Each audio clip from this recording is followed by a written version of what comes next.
Okay, folks. So if you're just tuning in and you're watching this on a rerun, you see some watches here. I'm going to move this out of the way once I begin. And the purpose of today's video, hopefully we get some live folks on here. Haven't done a live feed in a while.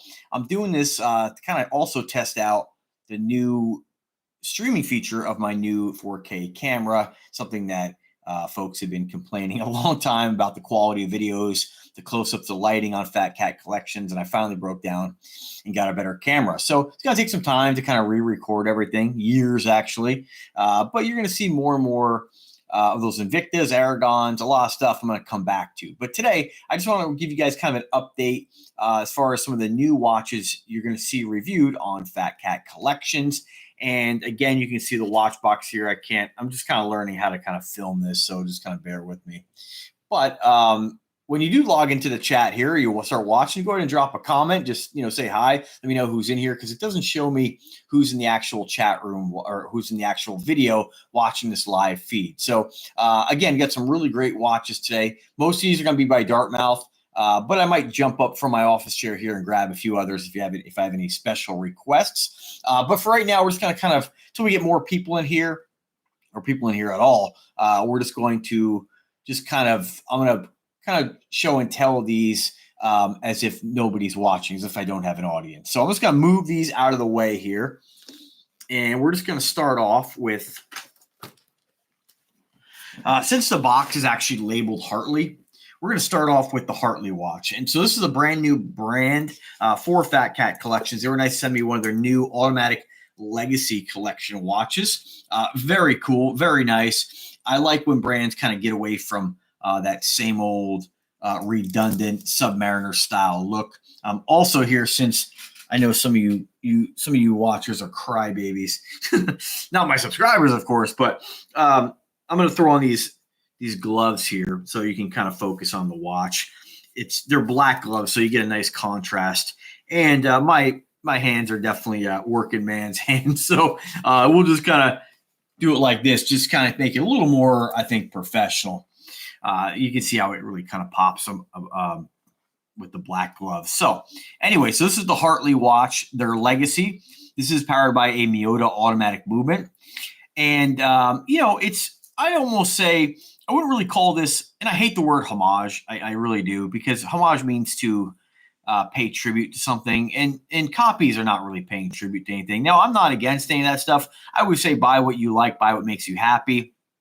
I'm not one of these snob-ass YouTube watch influencers who is on their high horse about what other people are doing and butting my nose into places it doesn't belong. But I get it, whatever. Always buy what makes you happy. I'm not against homage watches, but really a homage is just a copy. It's a legal copy where a company is able to just replicate the look. And you really can't copyright, to the best of my knowledge. I'm not a patent attorney or you're an attorney in regards to infringement or anything like that. But, I will tell you, I don't believe that you can copyright an actual design with a watch, but otherwise they wouldn't be allowed to get away with so many Rolex copies out there. But really, you're violating copyright law, I believe, when you duplicate the name. So again, I'm going to say this a little loosely. This kind of reminds me a little bit of a Nautilus, but they've kind of changed it up a little. They've had some angles around the bezel, where the Nautilus is a little more, I think, square and round. I have a couple of Nautilus homages as well, but nice looking watch. And they've kind of, the thing about this watch company is that I think they're a little bit overpriced. This watch is running about $519. It does have a Miyota automatic movement. It is made of 316 stainless steel. It does have a screw-down crown. It does have a nice milled clasp on it, which is pretty, you don't see that. A lot of watches meant to be, well, I shouldn't say you don't see that. You do see that, but they could have just done stamped. So I like that they did a milled clasp. Exhibition window on this watch. It's a nice looking watch, but I think there's a lot of watches you can get that offer similar specs. And let's face it, when it comes to watches, the main thing, without really starting to get involved in luxury watch territory, like if you were to put these watches on their macro lens, you're going to see little imperfections that you may or may not see with like an expensive luxury brand. But to the naked eye, it's a beautiful watch. It looks great. But I just think there's a lot of other options that can get you something comparable in that $200 price range. So that might just be kind of a starting point with their prices, but definitely a new one to Fat Cat Collections. I can't say that the quality of this is any better or worse than, a Pagani design. I'd almost say that Pagani design is a little bit nicer, to be honest with you. There's a few things I don't know. Maybe the thickness of the bracelet. I don't know if these are hollow. They look like they're solid links, but I don't know, just a few things about it. To me, 500, it's very hard for me to rationalize 500 for any watch on planet Earth. So, but still, I wanted to share with you guys. Nice looking piece. And then, of course, I got a bunch of Spinnakers here. I'm going to hit you guys first with this one here. This is one of their, I wouldn't say it's a newer release, but it's definitely a newer color. And so this is their, which one is this one? I forget which model this is. I always want to say the Flus, but I think, gosh, I don't remember. But you'll see the video come out. But what's really nice about this is the beige. They call this linen, the beige and linen type color. It's very unique. I've never seen another watch brand do this. You have an inner rotating bezel behind the I believe it's sapphire crystal as well. And if I misspeak on the specs, I don't have the specs in front of me here. I'm just kind of going through these. But when you compare a watch like this, which right now is going for about $400, I think 4 something. And these always go on sale. Like you can always use my coupon code and save. I think it's 20%. So, what are you looking at here? You're looking at about, what is that? $40, $80 off, say about 3 something. You're getting a heck of a watch.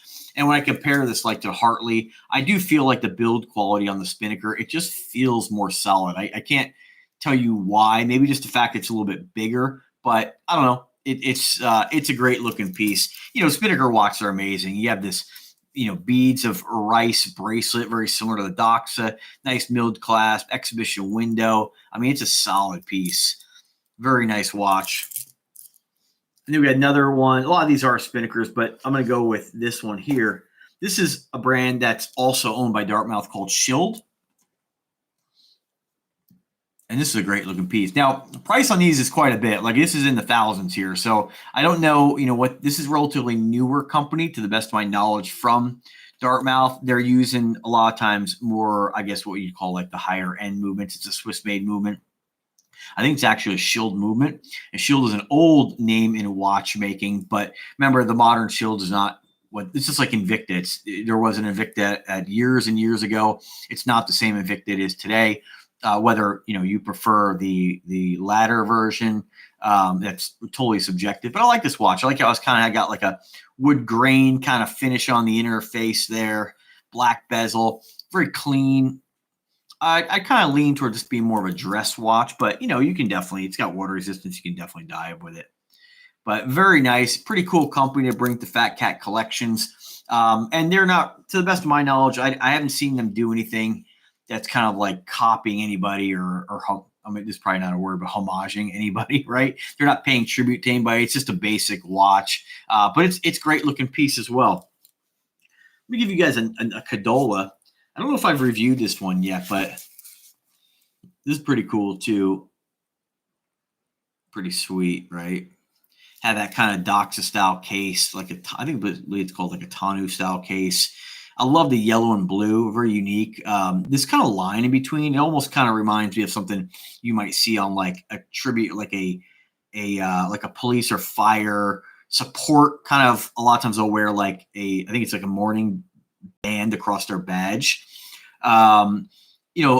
This would definitely, if this was like red and black, I'd be like, oh, it's a fire, like a fireman tribute kind of watch. Blue and white, maybe a royal blue would definitely make this. Or blue and black maybe would make this kind of like for the police. But I think this is I love this watch. I think it's a watch that they should do some tribute ones. Like Invicta makes some, fire, like a fireman kind of tribute watch. Only thing, this one here, this one doesn't have a screw down crown, which is kind of surprising to me. But it's not the end of the world. Like you still get water resistance. But this one, again, you probably have seen the name Kadola. I like it. I love that kind of Doxa style case. If we compare this to like my Tactical Frog, which is a Doxa sub 300 homage, it's almost identical to my Pagani design. Very similar Just doesn't have that bead. If this had the beads of rice bracelet, you'd think it was a Duxot homage. But love it. Love this case. I like, I like all watches, but definitely a cool one. We have another Kadola. I think it was Kadola. Yeah, another Kadola. I haven't reviewed this one yet.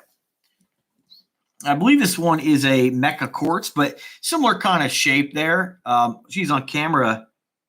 I've actually discovered this has got a green face, which I really didn't realize before. I get these a lot of times, and I have to kind of just leave them in a watch box or leave them on my desk until I review them. And a lot of times they go into the safe. And sometimes I haven't even taken the plastic off this yet. But you'll see, if these haven't been reviewed already, you'll see these come into Fat Cat Collections. But very nice as well. Not an automatic. It's interesting that this one does have a screw down crown. I almost feel like this one's, I don't want to say defective because, oh, you know what? No, it's just non-screw down.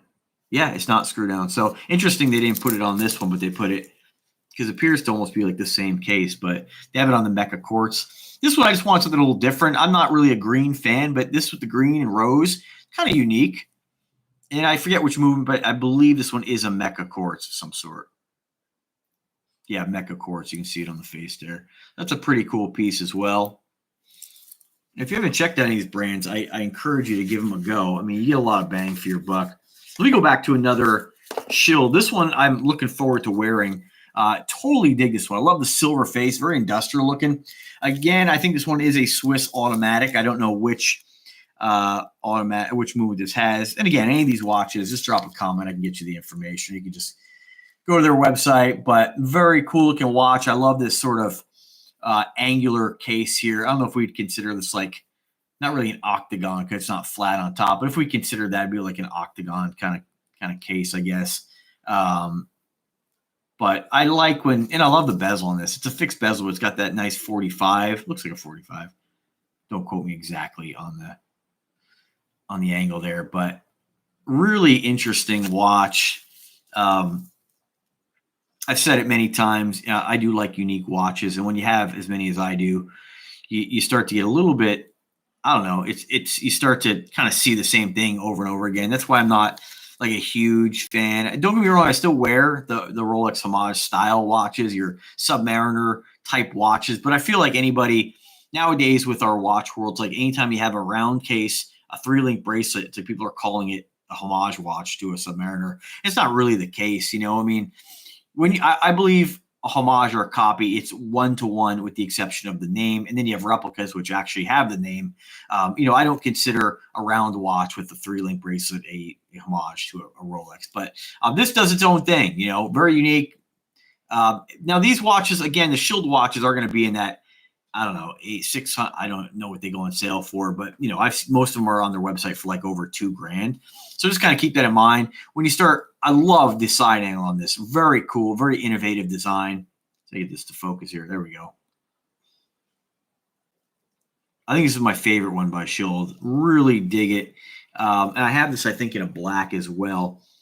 But when you look at, and I'm going to be real with you guys always, when you look at watch quality and price, if you were to compare this to, the old saying, you get what you pay for, is not really true. A lot of times having a different movement is just an excuse to charge more for a watch. At the end of the day, they all tell time relatively well. And spending $2,000 for this, the main reason to buy a watch and spend more is not because you're getting something superior. Now, if you were buying a tool watch, you're like, all right, I need a depth rating. My life's got to depend upon it. You might want to buy a watch like a Rolex that goes through a certain level of, I think, quality control. But most of us don't wear watches for that reason. They're to tell time. They're an accessory. They're meant to look good, enjoy, have fun with. And so what would rationalize a person to spend more for this? Because if we compare the quality on this watch to like this Spinnaker, you're not getting any difference in quality here other than having that Swiss movement. And again, I don't know which one this has, but anyway, you get my point here. Another gorgeous watch here. This is another Spinnaker. Very cool. Very similar to the other one I showed you, this one here. This is their Flus. And they came out with a bunch of different colors on this. And I love the purple and black. This one, I was having a debate with somebody on Instagram the other day. He was calling one of his basic, it's so funny. He's like, I'm a custom watchmaker or some shit. And he's like basically just taking Chinese Submariner homage watches and slap in the word Seiko on them, which is illegal. Which I shouldn't say that. Maybe he was doing that. I don't think they were actual Seikos, though. A lot of guys are modding watches and still using the Seiko branding. The moment you start modding a watch, if that watch didn't come from Seiko, you're technically violating the law. But it doesn't matter. Do what makes you happy. Like, I'm not here to judge you for it. Buy what you like, do what you like. But to say that's a custom watch to me is really, I hate when guys like change the color of the hand and they call it a custom watch. But anyway, my point being, he was calling the purple and black one the Joker. And I was like, I don't think it's a Joker. You'd have to have purple and green. This watch I would actually call Joker because you have the purple, black, and you have the green secondhand, although small. You know, it's still a color pop there. And I dig this one. So we'll call this the Joker, but very similar to the other Spinnaker. It's just one's a little bit larger. I think this one's 43. This one might be 40, I think. Sorry, I get this to focus here. They both have that glass bezel. If you're concerned with like damaging the bezel, might want to go with this one. I think they have the purple one as well in this, but definitely dig this one. It's, you know, I mean, and you're going to hear me say that in all these watches. Beads of Rice bracelet, no exhibition window on the back. I can go either way on that. They're both nice. Let me hit you with the same version in the other design. And I'm sorry, I don't remember the name on this here, but this one is exactly like the linen version, but in purple and black. One of my favorite bracelets. Always reminds me of Duxot. They've been using that bracelet for 60 years. It's iconic to their brand. I don't know if they're the ones that created it, but it's a really, really nice look. So I got the plastic on this sucker. Let's go with another. This one's awesome too, man. This is surprisingly one of these watches that, you know, on the website, I probably wouldn't get too pumped about it. Seeing it in black, probably wouldn't get too excited. But this kind of like gradient, shimmery aquamarine face, and then the I don't know what you call the markers on. You think I would know this after reviewing watches for 15 years? I guess I just don't care. The markers on the bezel, done in that aquamarine as well. Totally dig it. Now this is small. This is like I think only 40 millimeter, 10.9 millimeters in thickness. It's a real thin watch. So, you know, for you guys who are, you know, really don't like a watch that's even slightly oversized, this is great. They got them in black. They got them in normal colors, but I love this color.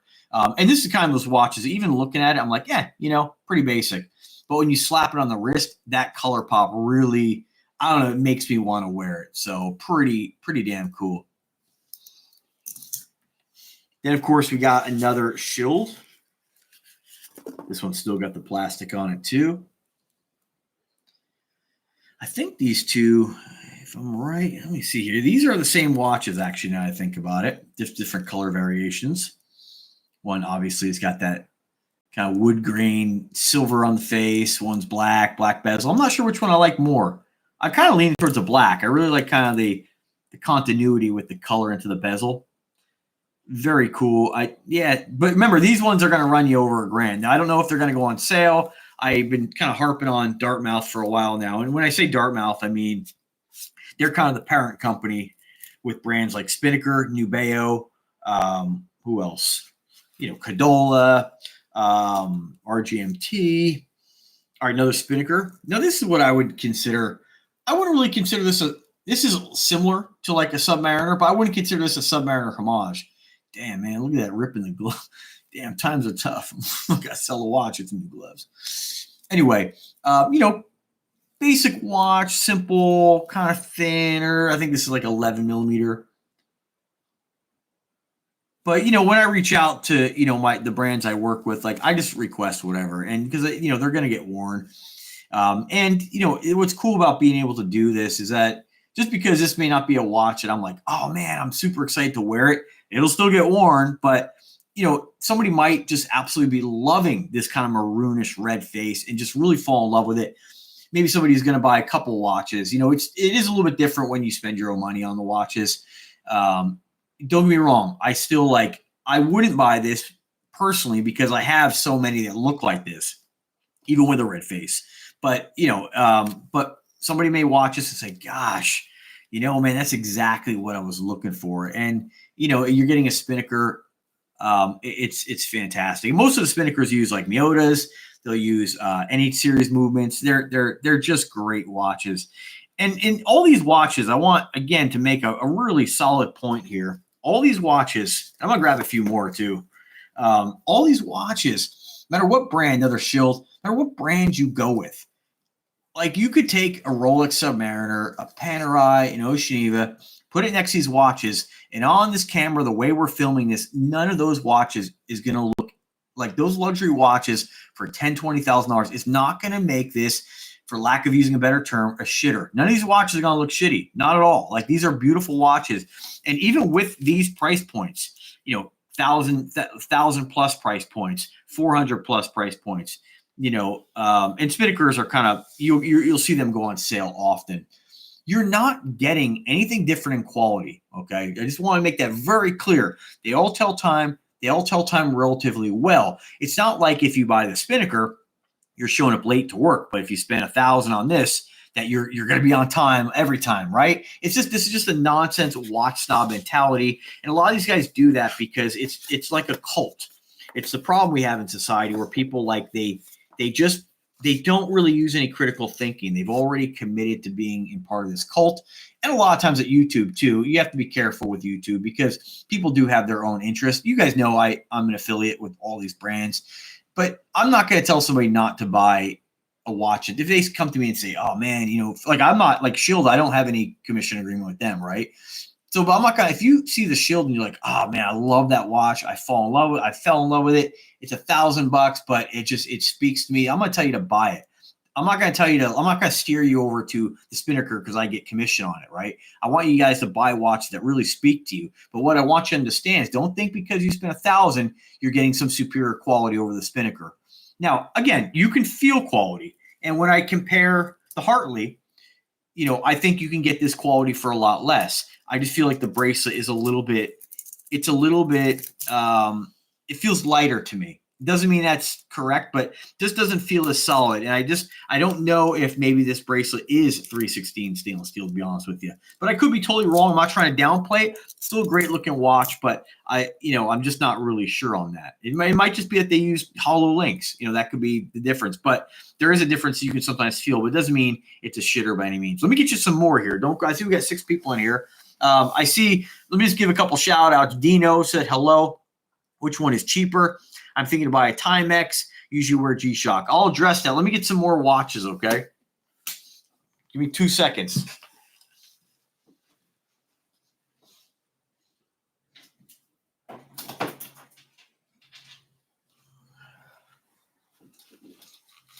Wasn't going to kind of do it this way, but kind of excited to use this new camera. It's really nice to be able to get close-ups like this that are clear and you guys can see what these watches actually look like.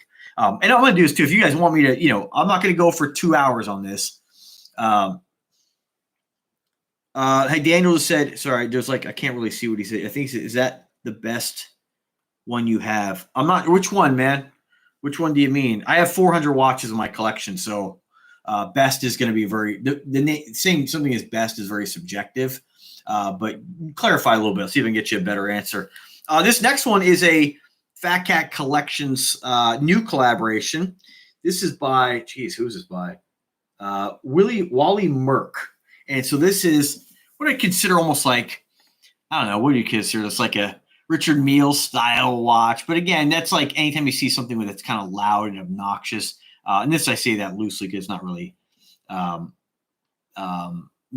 like, I don't know, like not really, it's kind of its own thing. Hang on, I got to address this idiot.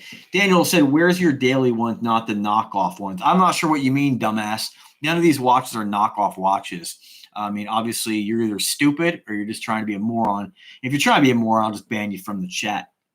So I have 400 plus watches in my collection, and all the watches, no matter which brand you go with, there are quality differences, but it's not what the watch snob wants you to believe. They're all really nice. And so this one here, again, what I really like about this is that they did like a carbon bezel, and they did and I'm sorry, I don't know the movement on this. You'd have to check their website or check my video review on it. But I have a lot of watches on silicone, and I think a lot of times silicone, when I say silicone, I mean silicone rubber, just a rubber strap style, right? And I think when we see watches like this, we automatically assume like it's a Richard Mille homage or something trying to copy Richard Mille. But I think they kind of did their own thing. If you look hard enough, you're going to find a watch that looks like another watch, unless you go with like Invicta, or like even Bulova does some really interesting stuff. But I like this because even though I have a lot of Nubeo watches, which have this sort of style with the rubber, I like this is like a 42 millimeter. And so I really enjoyed wearing this just because, I know I'm going to say it, but I've always been a big watch guy. And so it's pretty cool to have something that is smaller that gives me kind of the Nubeo style of what I have. I don't mean they've copied Nubeo any means, but very cool watch. This is actually they call their Kung Fu watch. You can see on one of the complications there, we have a couple karate guys on there. And I think we have a yin yang on the crown. All right, let me come back to Daniel. He just said they look you. Sorry, man. This heart is like there's a heart on this window, and it's I guess it's in the way here. So I'm just gonna get your comment up a little bit. Sorry, man. Give me a second here. Appreciate you guys tuning in today. Oh, he says they look cheap. Sorry, you're the one saying names wrong. Well, that doesn't really make any sense. They look cheap because if you had 400 watches in your collection, you would have a very good understanding of what kind of quality you get. I mean, I got watches by Aqua Dive, Visser Dive watches. I've had Panerais in my hand. Of course, I don't own any luxury watches because I just don't see the point in spending tons of money for a watch. And this kind of brings up a good point. And even though this guy either he's being kind of a dumbass or he's just honestly doesn't know, is that most watches are made of 316 stainless steel. So let's talk about the check boxes, as I like to call them. When we talk about quality, we're going to talk about what they call fit and finish, and that's going to be like how they built it. How do the links go together? How are the tolerances of the watch, right? When we start looking at the next checkbox, I always say checkbox is number one. Do you like it? But let's talk just build quality. The next is going to be what kind of movement does it have? The next is going to be, these are in no order. These just check boxes, right? Then we're going to look at the crystal. What kind of crystal does it have? And then we're going to look at, you can start to nitpick a little more and say, okay, does it have, a milled clasp or a machine clasp, right? They both serve the same purpose. One's not potentially going to fall apart. It's just one looks a little nicer and more refined. So when we look at build quality, if we compare watches like this to brands like Omega and Seiko like is, to me, I wouldn't spend my money on either of those. But let me just make a point here. Rolex does use they use a 904 stainless steel. And on paper, that is more, due to nickel being added, it's more corrosive resistant. But there's no real world advantage because you're not going to go live in the ocean like a mermaid. You're just going to be wearing the watch. All these watches, no watch you want to leave salt water on. Like you always want to rinse them with fresh water. So ultimately, what are you getting for your money? You're getting 904, which serves no purpose. So let's start looking at other watches that don't use 904, which is most luxury watches out there without going into like precious metals, right? So what are you getting for when you say these watches look cheap? What are you getting with a Rolex that makes the watch look any better? Because I can guarantee you, I could slap a Rolex down on this table right now next to a fake Rolex, and you wouldn't be able to tell the difference. So this is just really a moronic statement. You can't. That's why there's so many fake watches out there now. You can see it all over YouTube. Don't take my word for it. Where guys are buying super fake Rolex watches, and they're fooling ADs. So I have to state, if a watch is that easy to replicate for $600, it wasn't that special in the first place. Now I always say, buy what makes you happy, buy what you like. But I can tell you right now that no matter what watch I bring out in my collection, and there are some that are like $10 watches, right? I got when I was like 16, right? They're still part of the collection. But I can tell you that there's no difference in quality. When we look at fit and finishing, all these watches, compare this side by side to a luxury brand. There's no better fit that you're going to see with your naked eye on a Rolex that is going to be like, oh yeah, this one's so much cheaper. Like the tolerances are great. Everything lines up. The fit's great. The finish is great. And anybody with a brain, anybody with common sense, anybody with the ability to reason and objectively use common sense will tell you exactly what I'm telling you. I had my hands on a Panerai the other day, and I was lucky enough to get my hands on it. And I'll tell you, I was nice to the guy, and I said, man, that's a great looking watch. You know, I do like Panerai, don't get me wrong. But for $12,000, that watch was no nicer than any of these. And if you took that watch and showed it to the average guy who had no recognition of brand names and no understanding, they would not tell you that that watch was superior to any of these. And that can be said with many, many brands. So anybody who thinks that really has some sort of motivation on why they're saying that. Now, I'm not saying if you put it under 200 times magnification that you're not going to see some really fine attention to detail. I'm not saying if I had to trust my life on the water resistance that I would choose, if I had to choose between the Rolex and like this Spinnaker, you know, I'd probably say, all right, well, I'm going to kind of trust this watch that went through more of a scrutiny, right? Absolutely. But to wear it on my wrist and just enjoy it to tell time, completely ridiculous, right? Now, of course, buying an expensive luxury watch, sometimes people buy them as a reward. There's different reasons why people spend money on things. And I'm not here to tell people not to spend money on them. What I'm here to tell you guys and anybody watching this is that when you spend $10,000 on a watch, don't think you're getting some insane quality difference that is just going to make all these watches look like crap and feel like crap. Most importantly, it's just simply not true. I've been harping on this for 15 years now. Let me read a couple of the comments here. Okay. Lens has said they look great. Yeah, obviously Lens has some common sense. They do look great. And I don't even have any special lighting on these. If I slap like a really bright light on these, I'm going to get a shadow if I turn on the ceiling lights here, but I may do that. But they do look great. You're right. And then D Hibbs, welcome all of you guys, by the way. He just said definitely agree. Luxury is a price.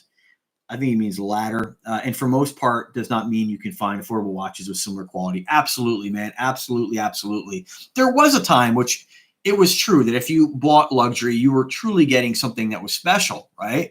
Because modern machining wasn't as good. Stuff coming out of China was not good. Nowadays, the Chinese have not sit back and be like, wow, we did the best we could. They're just making incredible watches. All right, let's move on to another one. Nubeo, another Dartmouth brand. This is more for the guys who like the bigger, flashier themed kind of stuff. This one has a tungsten bezel, very cool. This may not be your cup of tea when it comes to like the design, the color. They're loud. They're kind of leaning into Invicta type territory. Guys who want to wear a watch that's unique and stand out. Conversation pieces. You wear this, somebody's gonna be like, "Wow, it's a cool watch." You wear this Spinnaker.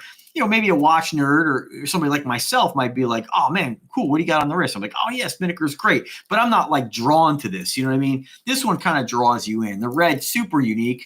You know, and you're going to find some things like this in most watches that are plated. You know, the links in between are not plated. You know, that's a big concern to you. Just buy a stainless steel version. But I dig the red. Really cool. Love the tungsten bezel. Like this domed crystal. And also be noted here, folks, when guys are like, oh, you got to have sapphire. I think when you spend a certain amount for a watch, you should expect sapphire just because it is the most scratch resistant. But go Google, like you can YouTube crystal watch scratch test. And there's actually scratch kits where guys test materials. And at the end of the day, believe it or not, I think if I remember correctly, sapphire was most scratch resistant, but the flame fusion, I think, came in second, which is the Invicta's kind of proprietary crystal. At the end of the day, all the watches I have, I've never scratched any watch, whether it's Cristerna, K1, sapphire. I think this is sapphire. Again, don't quote me on that, but very cool watch. And I think when you spend a certain amount for a watch, it is to be expected to have sapphire just because it is in the industry known as the most scratch resistant. But I would never, if somebody was like, hey, this is available in Cristerna or sapphire, you're going to pay $50 more. I'd be like, yeah, I'll take the cheaper one. Another Nubeo here. This is their Sfernaday. I think I'm saying that. I got to think about it. This was cool. I like the purple and black. And what Nubeo has done on this is they basically just repurposed their Thresher model, which, and then I think they have 3 different versions of this watch, just with different names and kind of a different theme. This one here is kind of, shark theme. So you have the little shark on the, I think it's the second indicator there. I think it's seconds. Watch isn't wound. You got that cool kind of sawtooth edged bezel. I have these in many different color combinations under the different models, right? But Just a cool watch. I think that I have this actually on purple strap as well. Remember, guys, I have like 1,600 videos on YouTube. Most of them, lots of them are watch reviews, probably 400 plus videos. But I will state, looking at a lot of the videos, I just recently got this camera, so the quality is not going to be as good. So just kind of keep that in mind. A little scratch here, already scratched this. So that's when you get something that's got a coating on it. You know, you can scratch it. Absolutely. Tungsten, you're probably not going to scratch. Stainless, I mean, you can scratch anything, but all right, let me, you guys want to see some more? Drop a comment in the chat section here. I got another one here. Let me, before I get some more here.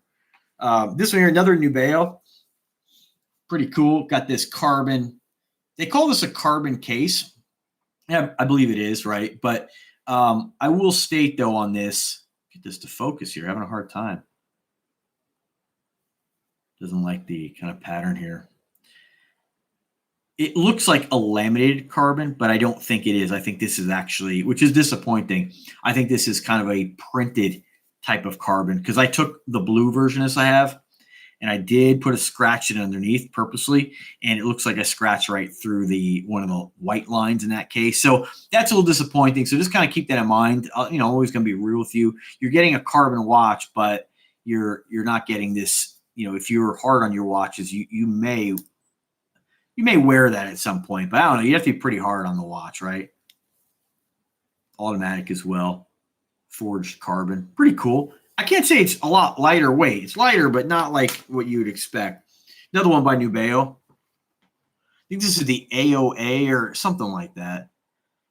Very innovative designs, like very unique. You can see how crazy, how you tell time on this.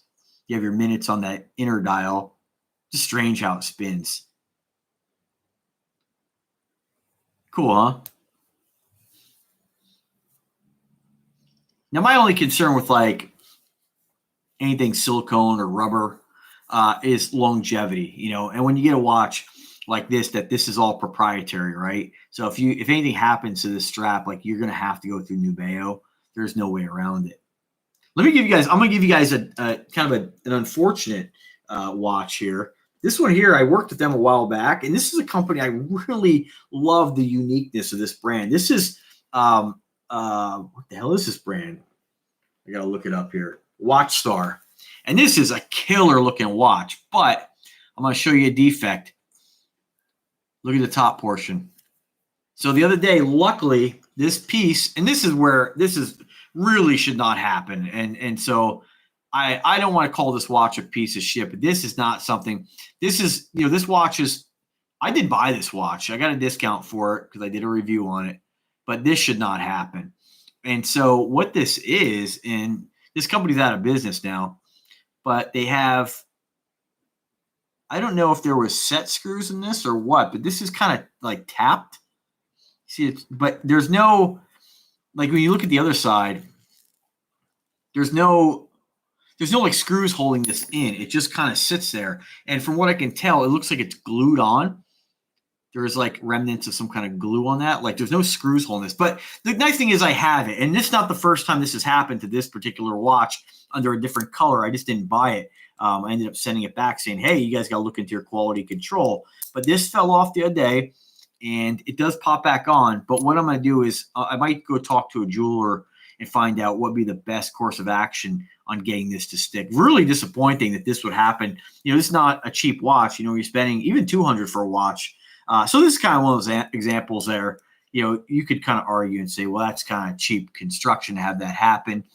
But, you know, I mean, you can have, I've seen plenty of Rolexes with the pip falling off. So, you know, and I've had this watch for probably about 6 years. So I'll make sure I fix it. But just want to let you know this can happen. But putting that aside, I mean, pretty awesome watch. I think this has a seagull movement. Very unique. Proprietary bracelet, so hopefully it never fails. I do worry a little bit about silicone, but haven't had any issues, but pretty cool. You have all the stars. This is their, I think they're called their Superstar.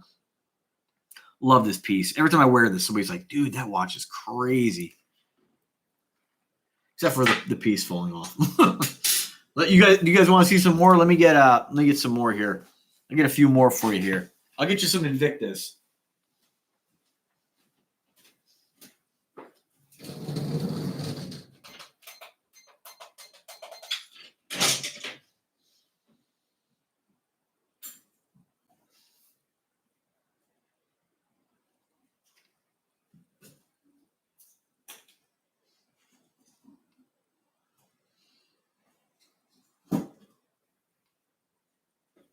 All right.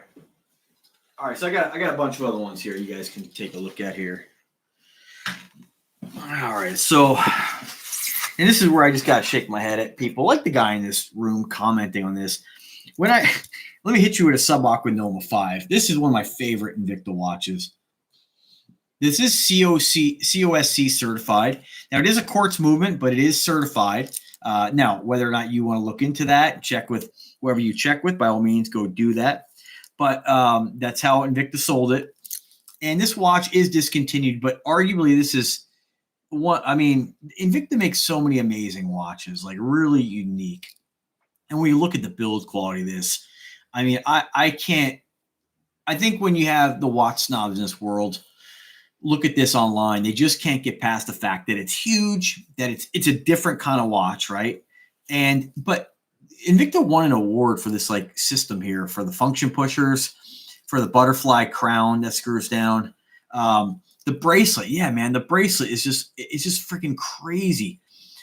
And these are watches that when you wear these, like people are going to notice and people are gonna say, dude, that is crazy. I remember when I saw this like on YouTube, this guy was reviewing it and I was like blown away. I mean, the tolerances, the build quality, the design. This watch here is over 10 years old, by the way. It needs a battery, of course. But I mean, just incredible. I mean, it is just, I just can't express the excitement I get coming back to some of these. And you can see I got some scratches in it, but I've worn the hell out of this. Wore it at work.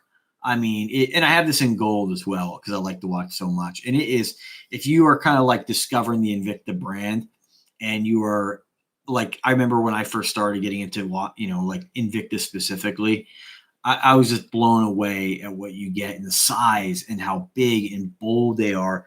And I still feel that about these watches. And every time I pull them out of the safe and I decide to wear one, you know, I wear smaller watches too. Obviously I have a lot, but these ones really get me excited just because they're just so unique. And that's what's funny when like one guy commented today, he's like, Invicta makes just copies. They make Submariner homage watches. It's like, dude, what are you looking at? Like, this is a statement where this guy didn't even go to their website. Like, they make thousands and thousands of watches. And this is an original design. There's so many original designs by Invicta, you know? So I think it's really fun when a brand does this. This isn't for everybody, right? Not everybody's going to wear something. Look at the back. I mean, everybody's going to wear this. But to make the statement that Invicta is crap, I mean, it's unbelievable to me. I really can't understand it. I mean, look at this. Look at these function pushers. Let me just try to get this on camera here. Look at this. They extend, and of course they retract. I mean, just friggin' incredible.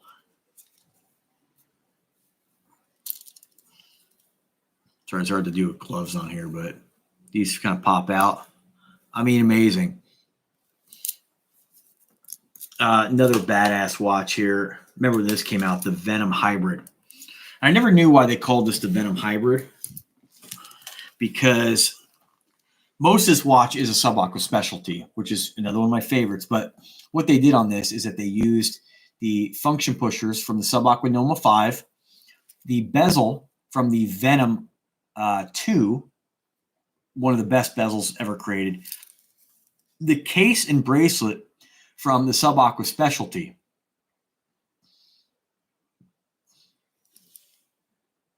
And this watch too, like when folks are like, how's the gold plating hold up? Like, okay, this watch got this back in like, I think 2013. So it's over 10 years old, maybe 8 years old. I don't remember exactly when, but it's at least that old.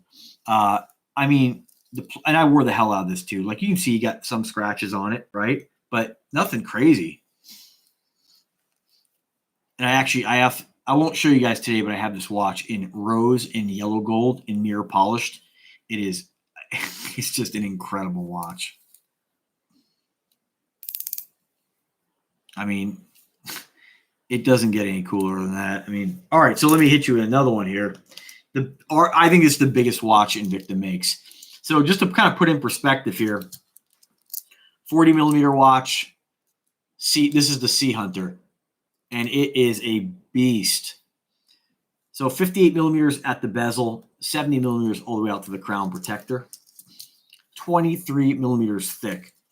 Again, side by side. I mean, it's incredible. And it's amazing to me that Invicta can produce these and then sell them for what they sell them for. I think I paid like maybe $3 for this one, but I've seen these go, like I paid as low as $150 for specific models. But this is big. This is a big watch. I mean, this is something that look at the propeller on the inside of the crown. These function pushers retract and extend as well. Bezel, amazing. I mean, I just don't see how anybody could say that this is a crummy watch. I mean, when you compare this to all these other watches, I mean, granted, they're different, but the build is there. The quality is there.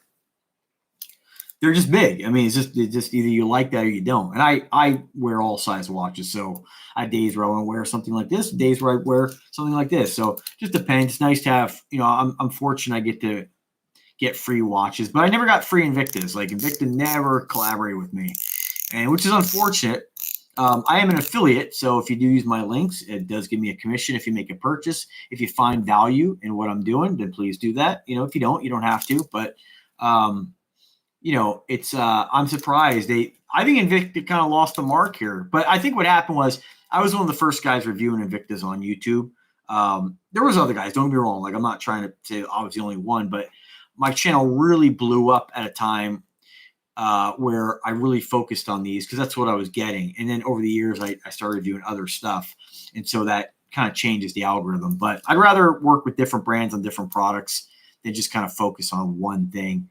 And unfortunately, the part of the problem with the watch world is sometimes we have people out there that when you show this, I guess you kind of lose your credibility because they think like this is garbage. And if I say this is a good quality watch, then I don't know what quality is. And that's just, I don't know if 400 watches can't give you a good, like, pooling of watches to draw your conclusions from.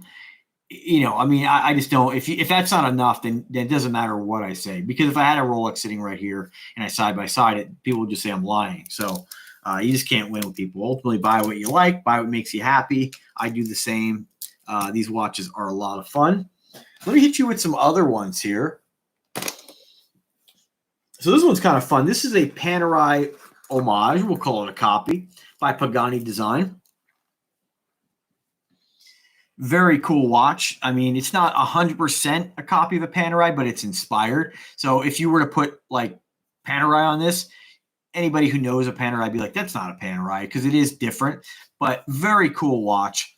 Love this one. And this is, again, a copy of a Panerai bracelet.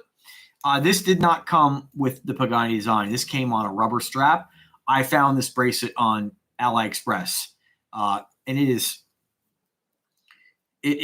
pretty awesome. I mean, it's a great looking watch, and when I want that Panerai vibe, this gives that to me. It's really cool. Let me just kind of nobody really said any comments here other than Kylo. What up, man? I said I like the 12 and 6. What do you mean the 12 and 6? Do you mean like the indices here, or the markers at 12 and 6? Not sure what you mean, man. Very cool. All right, let me hit you with another expensive one. Here we got a tourbillon. This one here. Oh, the date at 6. Yeah, man, it is cool. Here we got a tourbillon.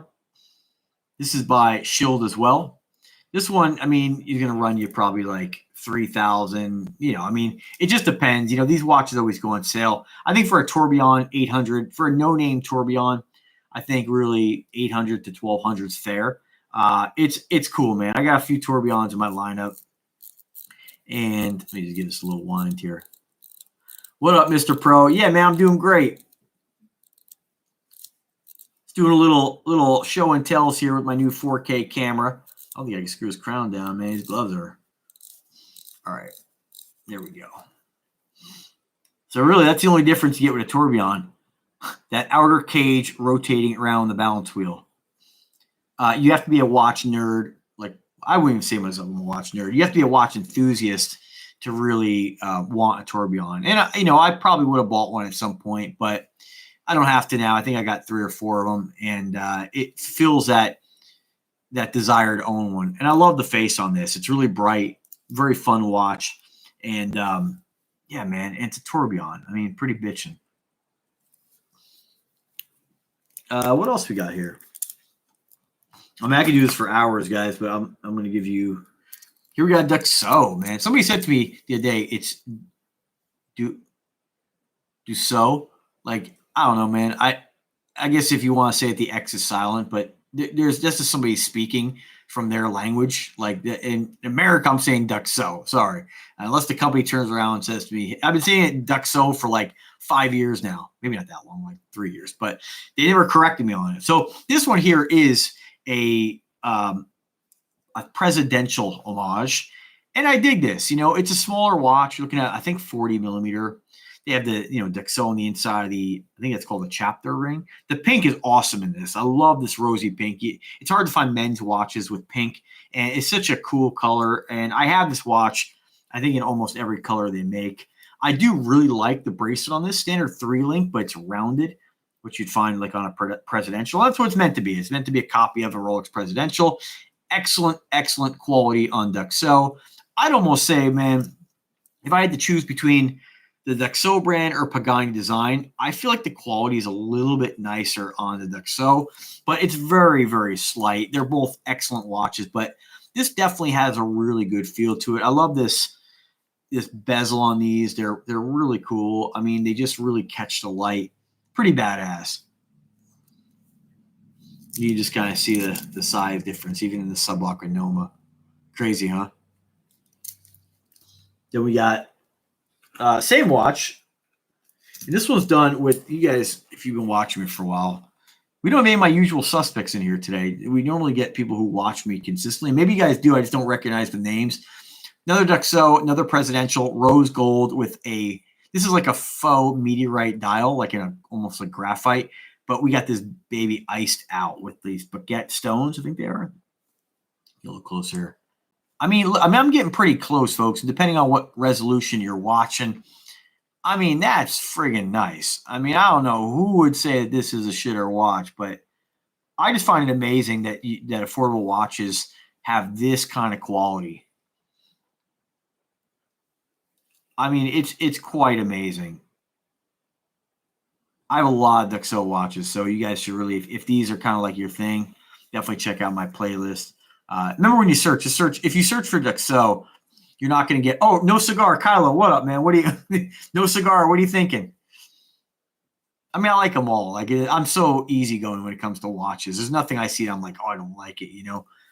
All right, so let me, and I wish I had more of these. They were my other safe, so I'm not going to go get them, but we'll do this again.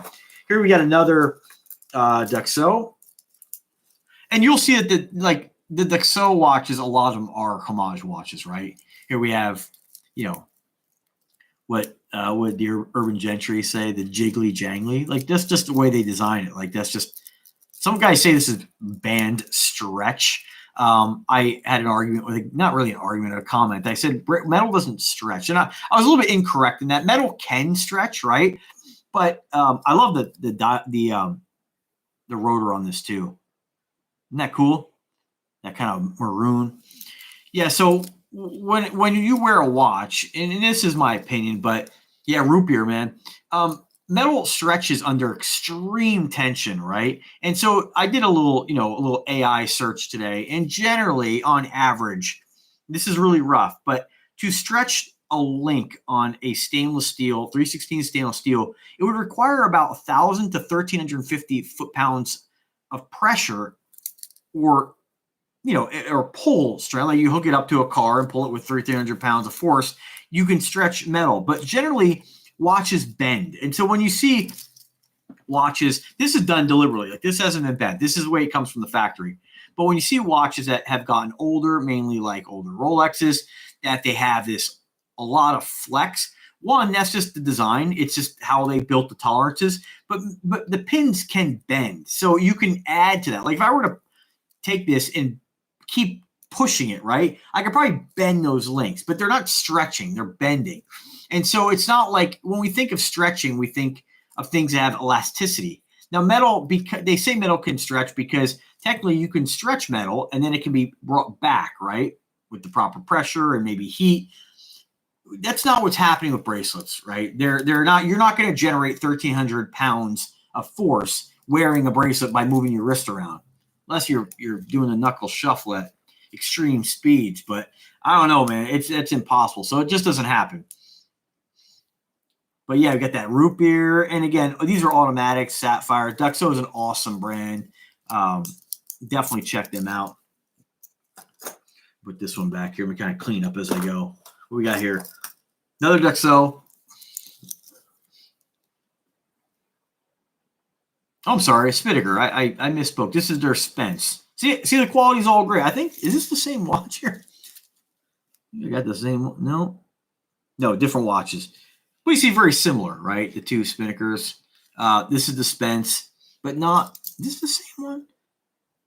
I'm not sure which one this is. What is this one? Spence 100. Spence. No, so one's a Spence 300. Maybe they are the same watch.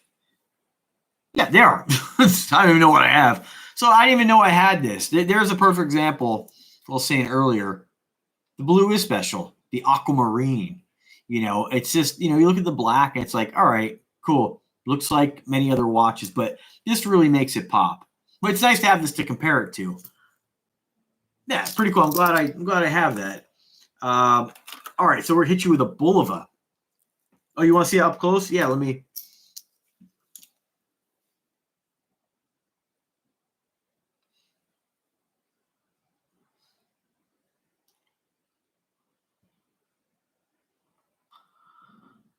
Pretty nice.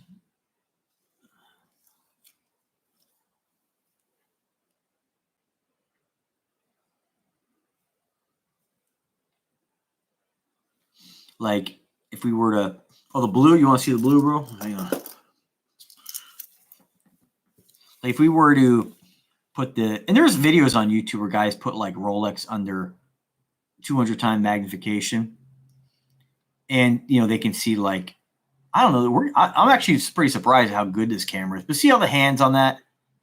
I don't know what magnification we're at, but see how, like, I bet if you looked at a Rolex, they're going to be a little bit more crisp. But I don't know, man. That hour marker, I mean, that's pretty crisp lines. I mean, you're not going to see that with the naked eye for sure. Like, I'm zoomed in pretty close here.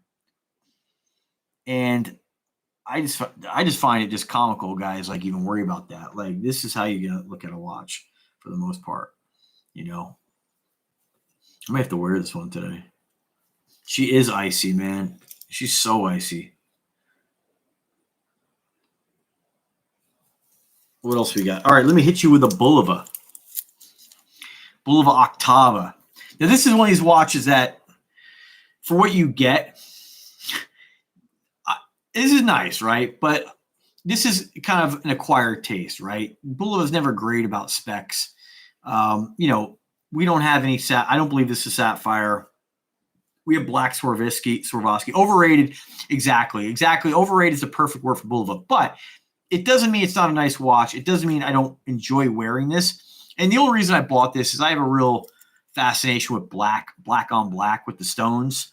And they say these are black Swarovski crystals. I don't know if they are or not, but that's what they say. But I dig it. It's a good-looking watch. They call it the Octava. And there's not many companies who make stuff like this, right? This is kind of like special to Bulova. And so if you want this look, you either got to buy like a real black diamond Breitling, or want something that's been customized. It's going to cost you 10 grand, or you buy this. And these are about 400. Now I got a sweet deal on this. I picked this up for I think it was like $150. They just had a blowout clearance price. I found an eBay seller who probably had them on hand, wasn't selling them, and I got a great deal on it. And I'm glad I got it. It's a great looking piece, although it doesn't get worn very much. But to be honest with you, none of my watches really get a lot of wear. The Invictas did, but I think the battery's dead on this too. I probably only wore this like 5 times. Battery dead? Yeah, battery's dead. And that's the funny thing. Usually when the battery dies, like, I don't even replace them. I still wear them, not working. So I don't know. But you can see, like, if we compare this to the Spinnaker, I'd say the Spinnaker is a nicer watch, but not where you're going to not where you're going to pick this up and be like, oh man, I can really feel the difference. I just know the Spinnaker, I don't know if the Bulova is 316 stainless steel. It probably is, just been plated, but I don't know. There's just something about the Spinnaker. It just feels a little nicer. I think maybe I can't even say really in the clasp on this is just a snap clasp. So maybe that's why there's no like dual push button deployancy. Try to get that to focus in. Doesn't want to. It's like a thin area here. There we go. I mean, it's still awesome. Like I have the Precisionist and I love it, but like that watch goes for like $700, and people will like. It's not any nicer than any of these.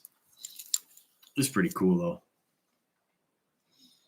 This is the problem when I start digging through my watches. I'm like, oh, I'm gonna wear this. Oh, I'm gonna wear that, and I never know what to wear. This one here, I did put on a very inexpensive. This one I gotta give a big shout out to James Perez, one of my subscribers. He's a super generous, and he had a career change, and it's very flattering. He decided to go back to get some, I guess, watch repair training. So he went to school. I don't know what you actually call a watch guy. Like, like a horseshoer is called a farrier, but I don't know what you call a watch guy. But anyway, he's got a good job working as a guy repairing watches, and he bought me this. Now, this is a Citizen, pretty cool, very, very basic, right? But it is solar, which is pretty cool. Citizen watches have some cool technology. You never have to worry about charging this. This sucker will work for, I think, 30 days without a charge at all in darkness.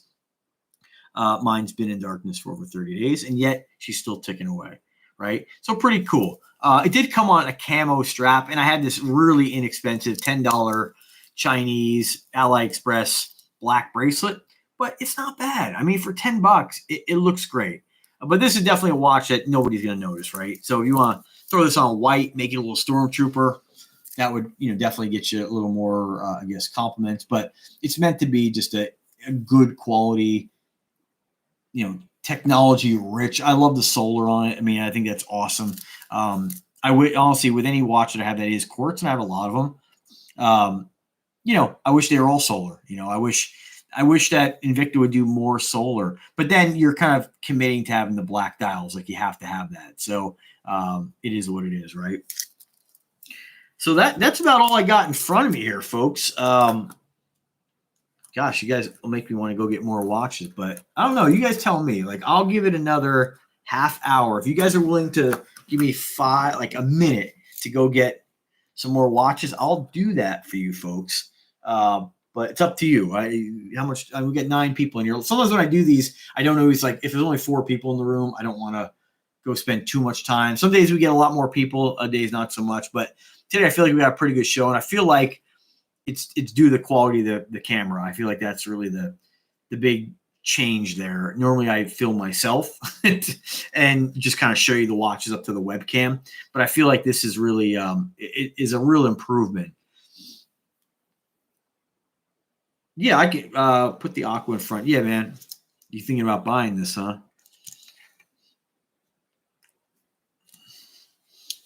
All right, let me get a few. Let me give me about 2 minutes here. I'm gonna tidy up a little here. Let me put a couple of these away. Get a sip of coffee. You folks don't mind if I get a sip of coffee, do you?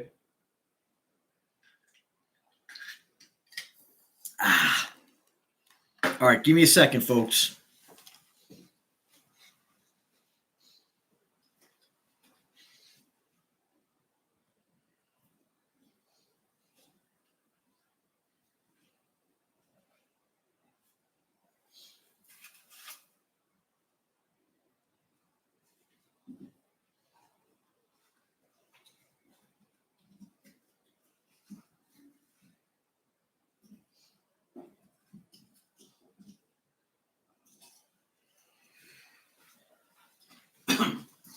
All right, so let me give you a little kind of.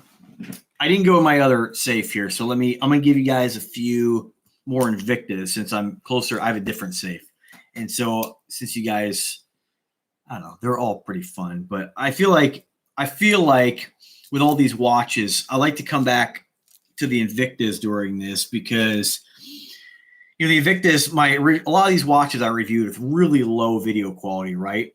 And so I don't know. I just feel like I never gave the Invictas the quality they deserve. Okay, so let me hit you with these are some of my really early ones. Right, we're going over 10 years here. The Bolt Zeus. I mean, my God, check this out. Now, I will tell you, I have very disappointed. I have this in silver. It is, I think, my second Invicta. We're going back to about 2011 here, 2012. Look at this. Look at this. The battery still works. Now, with Ronda movements, which is what Invicta uses a lot of their watches, you can pull the crown to the number 2 position, and the watch movement goes into a 70% power saving mode. So that's why I've been able to stretch the battery this long, because I usually pull the crown out. Obviously, the crown was working when I just pulled this out of my safe a couple of weeks ago, and I forgot to pull the crown. But this watch I do have in silver, and I hate to admit it, but one of the hands in the complications fell off. And that's really disappointing. And I hate mentioning that, because then people will run with it and be like, oh, see. But that can happen with any watch. And I've had it happen with other brand watches before. I did wear the hell out of that watch, but it is something that I'm probably not going to, spend the money, go send it to Invicta. Maybe if Invicta sees one of my videos and says, oh man, we'll fix that for you, great. But I'll still wear it. I'll still enjoy the watch. It's just disappointing that happened. It's the only Invicta that's happened to, right? So, you can have good and bad luck with anything. I mean, these are still mass-produced watches. Remember that. But it's an easy fix for a guy who the hand is still flopping around in there. But, the battery's dead anyway. So I'm making excuses for not getting it fixed. But I just wish it didn't happen. But it's not the end of the world. But this is one of Invicta's best designs. I mean, it is just, I love the rose and yellow gold. It's one of my go-tos when I look at different color combination of watches. I absolutely love this. I mean, it is just a beast. I remember the fun I had watching like the Home Shopping Network, Evine or Shop HQ, and watching, and I still watch it from time to time, watching them display these watches. And I remember saying to myself, God, man, I'm never going to spend $300 on a watch. That's too much. And granted, I did, but they're just so amazing. I remember I used to go out like often I quit drinking, 4 years ago, and just, time to give it up. And I used to go and have a couple beers at my local pub. And I used to really enjoy wearing a new watch and having like the bartender I, chatted up with. He'd be like, oh, dude, what do you got on today? Or like my coworkers seeing them and kind of sharing my passion for this hobby. And a lot of it, Invicta brought me a lot of enjoyment. And these watches are just really, I mean, it's just amazing. The quality they give you, the designs are incredible. And I mean, you just get a lot of bang for buck with these watches. I mean, there's no other way to put it. Huge, big, chunky. You want to wear a watch, get noticed. I mean, this is it. I mean, they're incredible. Let me hit you with, bam, the original Venom. My very first Invicta was a Venom. I have it in all stainless steel. And I remember looking at these watches online and saying, you know what, I'm going to sell 2 of my other watches that I don't wear as much and take the money and buy an Invicta, right? I'm going to splurge $300. And I remember reading that it was 52 millimeters. I remember reading it was 23 millimeters in thickness. And I just was like, that's got to be a typo. I was like, there's no way this watch is almost an inch thick. Well, it is. It is a gigantic watch. And this one, again, done in that rose and yellow gold. I mean, look at how old this is. This watch is 8 years old, I think, something like that. I mean, yeah, you have some scratches, but, anything mirror polish, you're going to scratch. But this should be way more scratched up for as much as I wore this. And, it looks great. And you see it on camera, but you don't really see that in person.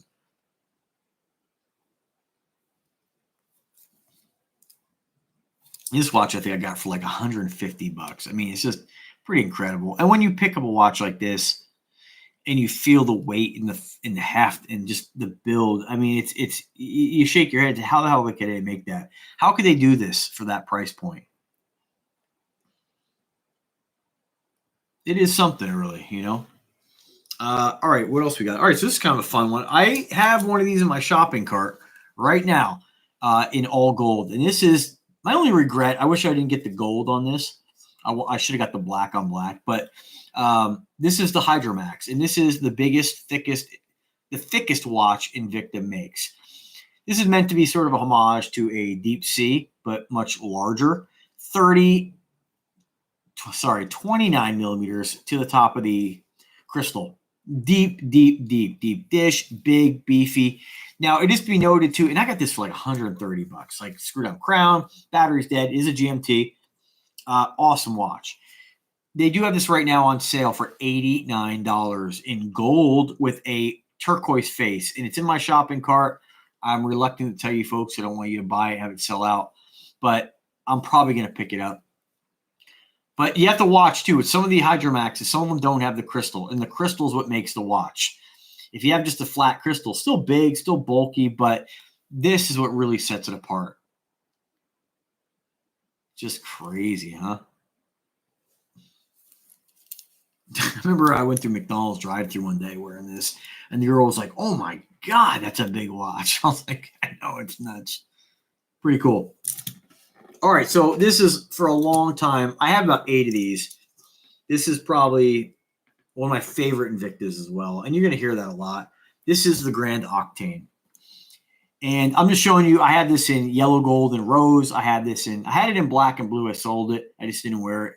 I have it in all yellow gold. No, I sold that one too. I didn't wear that one. Yellow gold with tiger eye, kind of checker pattern. Where do I have this in? I have a lot of these. I'm drawing a blank. You would think I would know this. Oh, I have it in all black, gloss black with abalone dial. That's an incredible one. Obviously got it in this one. This one was a gift from an ex-girlfriend. She got me this watch, got me the abalone version, and then she got me an Aragon with abalone, and very generous of her. I mean, I was pretty excited to get this. But the black and silver, believe it or not, I don't wear it all that much. It's literally been worn like 3 times, but I just don't have the heart to sell it. Because you can't. These are very hard to come by nowadays, the Grand Octanes. And people talk about, oh, Invicta, good luck getting your money back. Like, this is nonsense. It's all about supply and demand, and there are many Invicta collectors out there. And this is something that you throw us on eBay, this will sell, no problem. I don't know what they're going for. It may not be the price I want to sell it for, but I can tell you that some of my Grand Octanes I bought anywhere from I have this full stainless steel one. That one I overpaid because at the time you could only get the silver one, and it was like $400. And I bought it because I wanted it, but I paid as low as $150 for these. Now, because they don't make it anymore, you're probably going to pay a lot more. But 58 millimeter to the crown, the bezel, 63 to the crown, right? So, I mean, it is just a beast. Let me see what other one I got there. Kind of drawing a blank on what I got.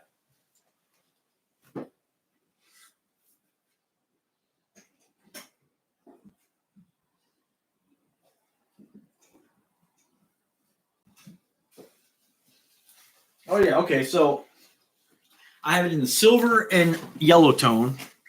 And then this one, I forgot I even had this. This one is the Mother of Pearl with rose and silver. Probably one I wouldn't have bought looking back because I just remember I got these a long time ago. So I was like, I got to have every color. And this one doesn't get worn a lot either. If I'm going to wear this, I generally wear the black with abalone, or I wear the stainless one, or I wear the rose and yellow gold. But in all honesty, I forget what I have. I mean, I really do. So I'll have to start wearing this. But it is a great looking piece. And I'll never sell any more Grand Octanes. I sold the 2 that I absolutely didn't wear. And having, I don't know what I have, 5 now, maybe. That's enough, right? I mean, when I want to wear a Grand Octane, I have the option to wear one, and I have more than enough color choices, right? So pretty cool. And then this one here, this one is probably, I don't know, this is probably my go-to. I love the Invicta Sub Aqua Specialty. This is similar to, like I showed you that not the Grand Octane, the Venom Hybrid. This is what Moses watches, right? I don't know why they call it a Venom Hybrid, because the only thing that's Venom is that bezel. It really should be called a Specialty Hybrid, because most of the watch is from the Specialty. And this one here, I have, I don't know, 5 or 6 of these, and I absolutely love this one. I think this is probably, I know I keep repeating myself, but I do feel like this is my favorite model. It's not too big. It's still, I think it's 50 millimeter. It's got that case and cradle design. This one, I have it in black. I have it with stones, several variations with Swarovski crystals on it. Or what's the other one I got? Spinel, black Spinel. This one here is like, I don't know what this is, glass, but I call this black caviar, right? This one here I got for like $130. It's unbelievable. Automatic NH35 movement. I mean, incredible. I mean, it's unbelievable that they can produce them like this and sell it for that price. But I was able to get one. You won't find this. These are discontinued. You might find it on eBay. I'm sure you're going to pay. I'm curious on what you're going to pay, actually.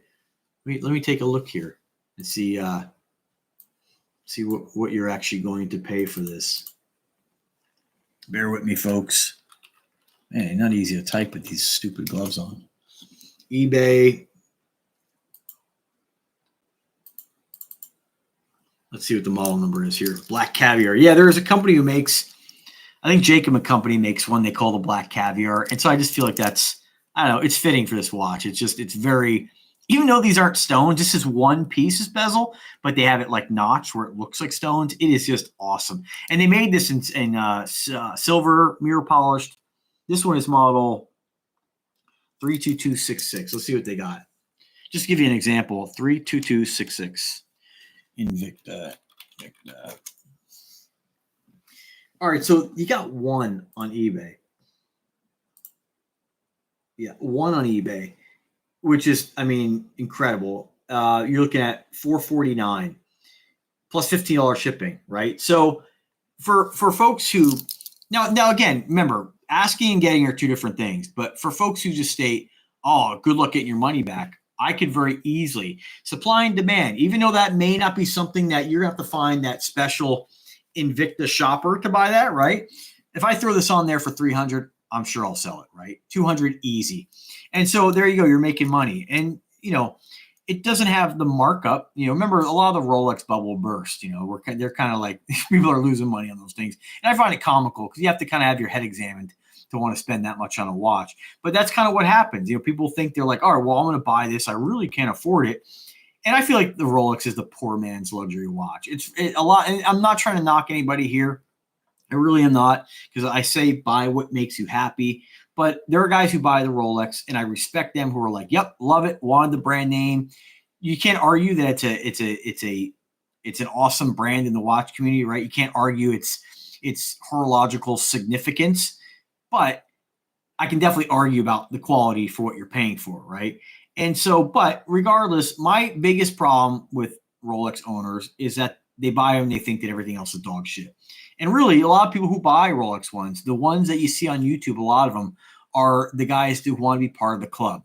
They get one, and then they say, "Oh, well, I wear Rolex." And if you put a video up on Rolex, you're guaranteed to get more views than you will on any of these other brands. It just is what it is. People search for the brand, right? It's an extremely popular watch, despite how I may feel about it. But a lot of these guys bought these Rolex watches, and they're like, I got them for, and there are some guys who made money, right? But a lot of guys bought them, and they say, "Oh, well," they have the attitude, "Well, I really, have to throw this on my credit card or exhaust most of my savings to buy it. But, I'll wear it, make a video on it. I'll wear it once, and it goes in my box, and then I'll just flip it." A lot of people just were trying to flip these watches. And now you see people who bought them and now are stuck with them, and they're not going to get what they paid for them. So remember, you can go all over eBay and find pre-owned Rolexes for selling less than new ones. What would make somebody want to buy a pre-owned Rolex when they can buy a new one for the same price? So this game being played eventually comes to an end. But again, always buy what makes you happy. But that statement, "Oh, you can make money and Rolex is an investment," not always the case. Lots of things can be an investment. Not a big investment, to make $50 or $100. Not really investment. But sometimes, it's nice to know that if you're a smart shopper and you don't overpay for things, you can get your money back and maybe buy something else. Maybe you lose a love for it, right? Maybe it's just not your style anymore. These things happen. And so at least you can get something else, right? Kylo, man, he really likes Aqua. Check that out, bro. Bam. It is nice, man. It really stands out, too. God, man, I got a mess in front of me here. We got 7 people in here. I probably should have put the word Invicta in the keywords. We probably got more people in here, but it is during the week here, and it is, people are getting off work and stuff. But gosh, I got so many more, folks. Let me all right, I'll give you another 15 minutes because maybe some of the folks will watch this on the rerun. So let's see what else we got, okay? Give me a second.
All right, guys. So I'm really not holding back much today here. I'm really sometimes people ask me, give us a state of the collection. I'm always like, dude, that would take me like a full shift, But I am going to give you guys a lot today, and I have a little more time. So I appreciate for any of you guys stopping by. I'm surprised we only got 7 people. I've had live feeds like this where I had like 15 people in here and barely even showed any watches. So it's really surprising to me. But all right, so Kylo, you like the aquamarine? Check this out. Now, if you guys are looking for, I don't know, man, when it comes to Submariner style watches, right? Dive watches, we'll call them. I don't think when it comes to affordable watches, I don't think you can really beat Oceaniva. Like Oceaniva just gives you so much bang for your buck. This one's powered by the Salida.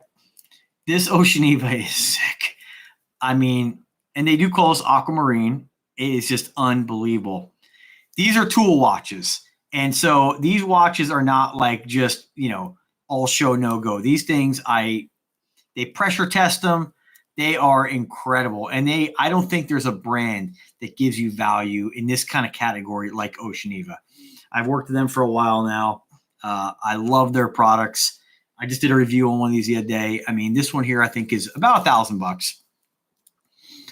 You might find it on sale a little bit, but it's this blows Seiko out of the water. It's just funny when people are like, "Oh, get a real watch, a Seiko." It's like, dude, Seiko is so overpriced. I'd never buy a Seiko. Actually, I shouldn't say that. Like, I would buy it. Maybe I'd buy a Seiko if it was one that really called to me. Maybe if I didn't have all these watches, I'd consider it. I do have one Seiko that my dad, it was his back in the 80s. He didn't wear it, so he gave it to me. And I don't wear it either, but it's part of the collection, right? But Oceaniva is sick. Sick. You should see my newest review I did on this one in Damascus. It is fucking nuts. And it was on sale for like $400. So crazy. Now, let me dig into an expensive watch. Oceaniva. I'm sorry, Aquadive. Aquadive. Dude, this watch is $2,000.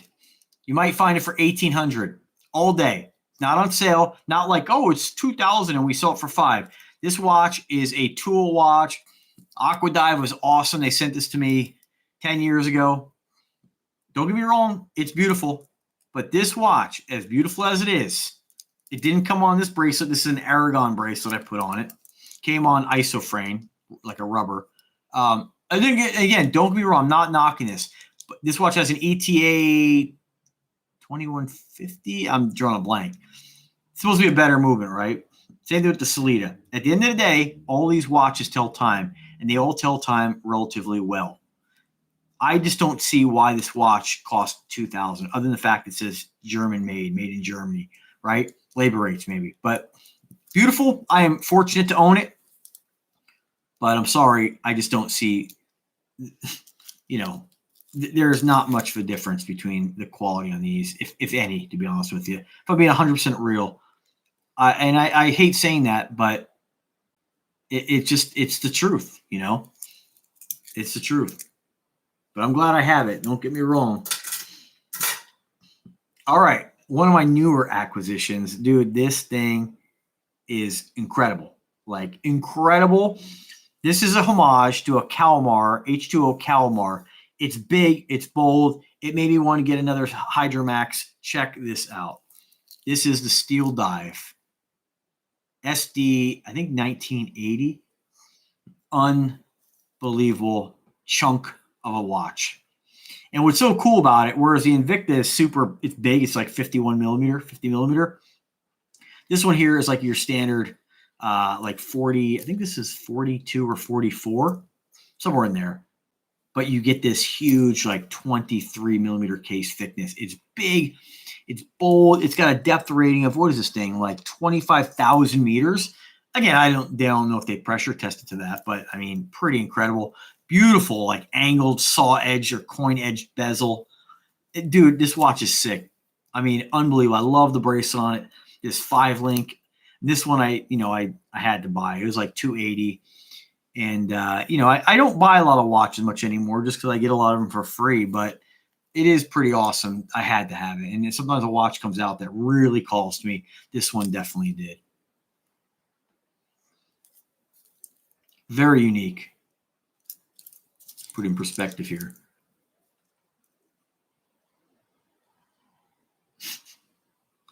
Isn't that something?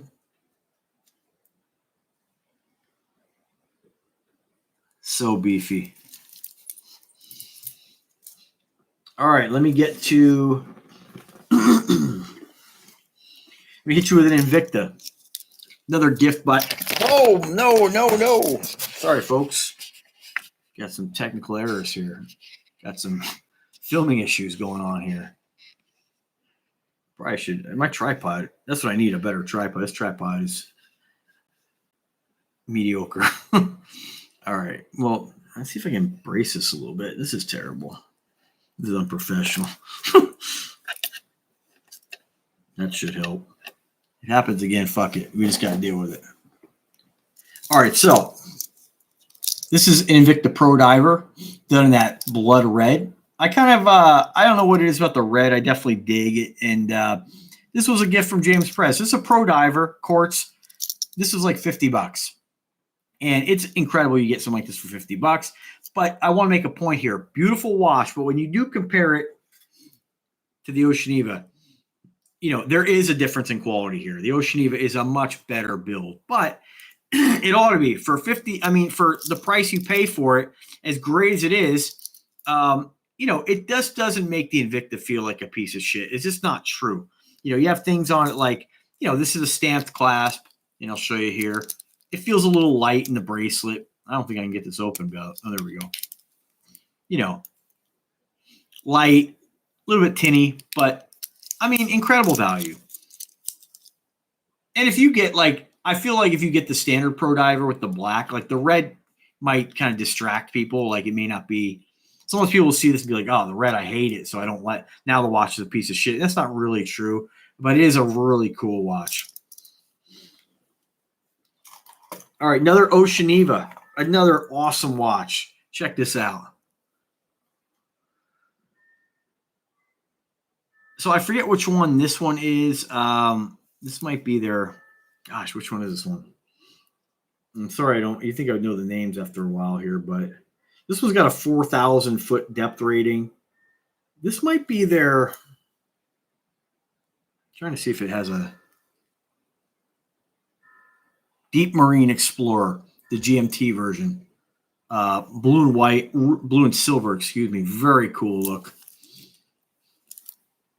And the other one I showed you is the depth. This one here The aquamarine one is the Deep Marine 2. It's the Deep Marine 1, I believe, or the GMT variation. I'm not really 100% sure on that, actually. Don't listen to me. But just a killer watch. Amazing quality. Beautiful. Let me show you. This one here is an Aquasea. So Aquasea is a brand. Oceaniva and Aquasea is owned by the same company, right?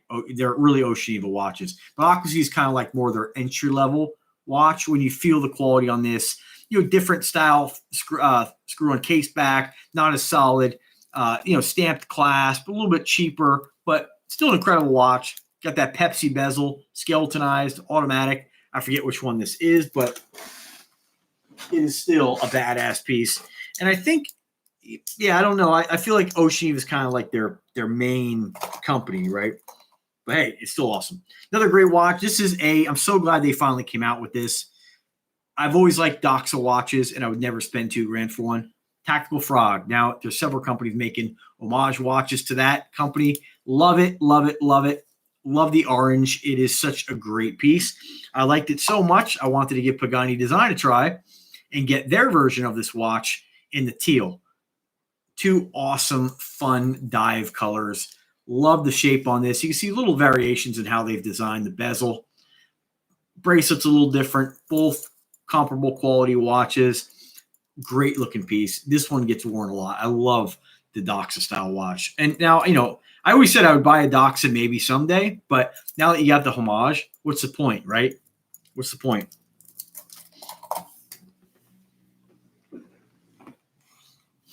Man, you guys, I tell you, I didn't plan on doing this today. I got shit I got to do. I'm going to try to zoom through this. Look at this, guys. I mean, this is crazy. Like, I don't even know. This is nuts. All right, so let me hit you guys with, these are a lot of homage watches. So if you like Rolex style watches, you're going to be happy here, right? So we're going to go a little quicker here. Another Duxot. And I've reviewed all these. All the ones you guys have seen have been reviewed. I don't know. Hang on, folks. I think I might be getting a delivery. No, good. I got 4 new tires coming here. So, all right, Duxot. Can't go wrong with the jingly jangly on black on silver. Very cool. Another Duxot. Coming in strong with the Duxots. I almost feel like I have 2 of these. No, I can't have 2 of these. Where's the other one? Did I put that away already? I don't know what I did with it. Gosh, is this the, do I have this one? Oh, no, that was a Spinnaker one I think I was talking about before. Pretty cool, right? Pretty cool.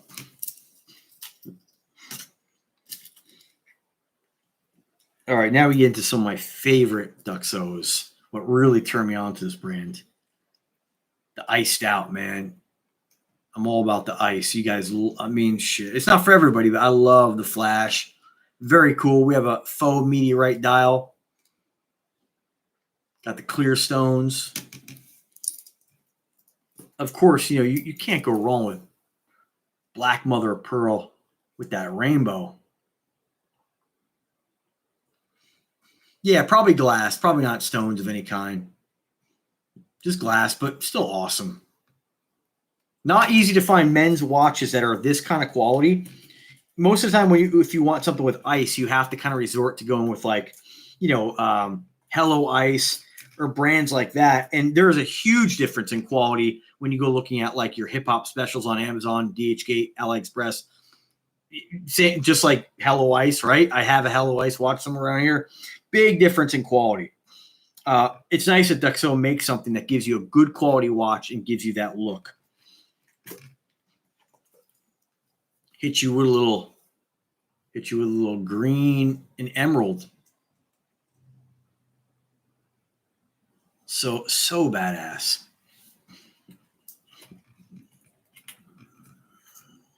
Got a little blue and purple. Can I get that kind of aluminum bezel? I think it is. Very cool.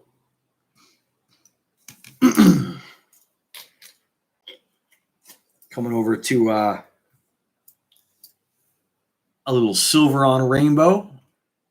I remember when I first got one of these, I ended up getting a I ended up getting a Bursigar, and I was so excited about it to get those rainbow stones. And ended up selling it to James because I got this one from Duxot, and I didn't need two of the same watch. Comparable quality, but love this rainbow on it. So cool. What else we got here? I got more rainbows around here somewhere here, but all right. So this one here is a brand, Neymar, a brand you don't see a lot of. So this is a homage to a Tudor, one of the Tudor watches. Got that raspberry bezel, very cool. Nice quality, automatic. All these are automatics, by the way.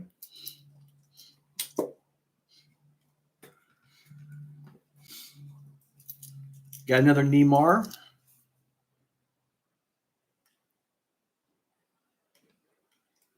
Got that black on gold, very cool. Good looking piece. Got the blue on black.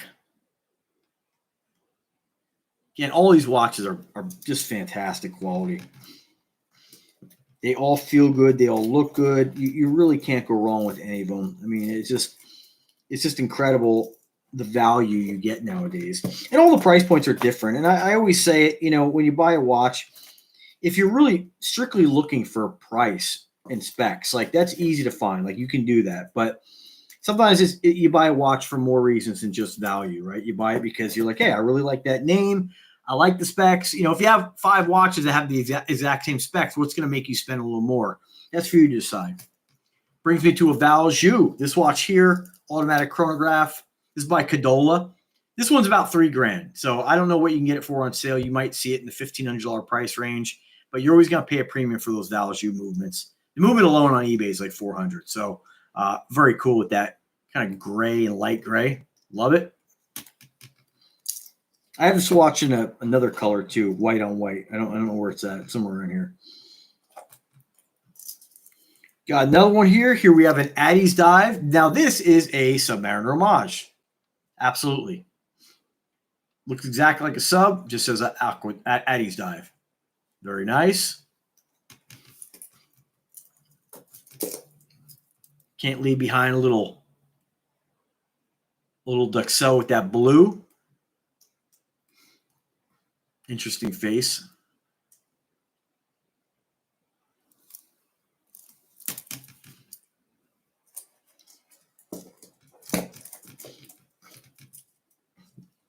Another Duxot. Kind of like a pale bluesy. Not bad.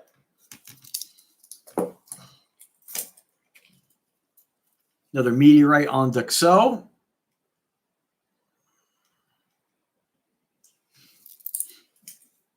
Got the same watch, meteorite on rose.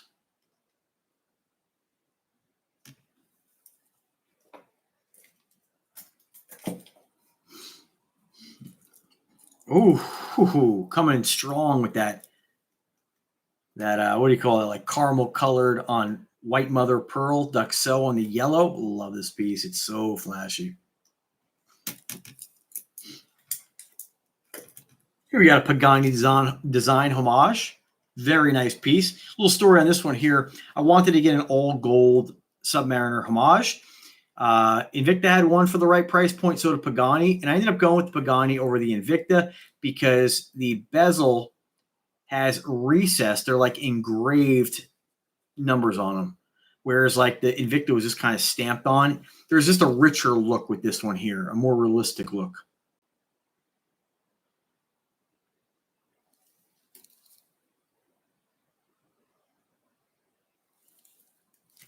Great looking piece. This one here, this one's got the stones too. This one I bought. This is a L'Oreal, about $119. I wouldn't have bought this, but this is an automatic as well. It's not a Valjoux, but it is an automatic chronograph. But this one here I wouldn't have bought because I didn't have the blue Duxot at the time. So I actually thought about selling this one, but you know, it's not worth it if I'm going to get it for like $100 for it, if I can get that. Even 75, by the time eBay takes money from you in shipping, it's like, why bother, you know? So it's still a great watch. I still love this watch. I'm not going to get rid of it, but. And then another Aquasea. This is the very first collaboration I did with Aquasea. Another sub style. Got that smoky black mother of pearl. The only thing I don't like about this is that the loom on the bezel, that greenish kind of like old school vintage kind of glow in the dark. I don't like it. I don't like that. I wish I was brighter, but it's still a great watch. I mean, they're all nice.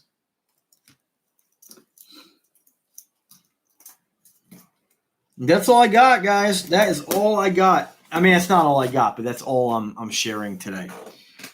So I hit you guys with a lot. I got to clean up now. This is crazy. I've never done a video like this before, especially where I'm not present in the video. Normally, I'm like showing you guys and talking to you guys. So, you know, for those of you folks who watch this video on the rerun, let me know what you think about this format, whether you like just some of these close-up reviews of the watches, or do you prefer me in the frame?